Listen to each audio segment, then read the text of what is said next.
উচিংছা কোনো ধরনের হতাহতের ঘটনা ঘটেছে কিনা সেখানে এখন পর্যন্ত কতজনকে আশ্রয় কেন্দ্রে নেওয়া হয়েছে এবং এই বিষয়ে জেলা প্রশাসন সংশ্লিষ্ট যারা আছেন তারা কি বলছেন? তিশা, আপনি জানেন যে এই ৫-৬ দিন থেকে ভারী বর্ষণ বৃষ্টি পড়ছিল।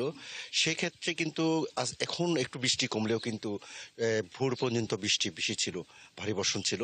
তবে এখনো পর্যন্ত হতাহত খবর এখনো পর্যন্ত আমরা পাইনি। তবে গত পরশুদিন যে একজন পানি নদী পার হতে গিয়ে একজন মারা গিয়েছিল এবং বিলাইছড়িতে একজন এখনো নিখোঁজ রয়েছে বলে আমরা জানতে পেরেছি।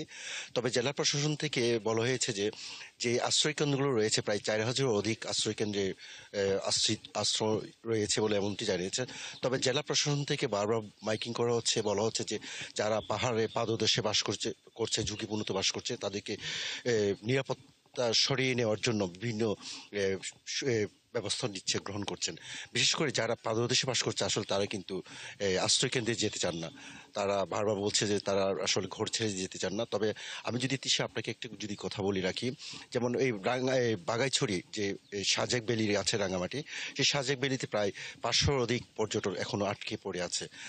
ওই যদি পানি কমে যায় এবং যেখানে ধস হয়েছে সেখানে যদি কোনো রকম সেনাবাহিনীর সহযোগিতা তাদেরকে পারাপারে নদী নৌকা যোগে পার করে দিবে বলে এমনটি আমরা খবর পেয়েছি। তবে এখানে যে ভারী বর্ষণের কারণে কিন্তু বাগাইছড়ি, বিলাইছড়ি, লংগুধু এবং জোড়াইছড়িতে পানি প্লাবিত হয়েছে।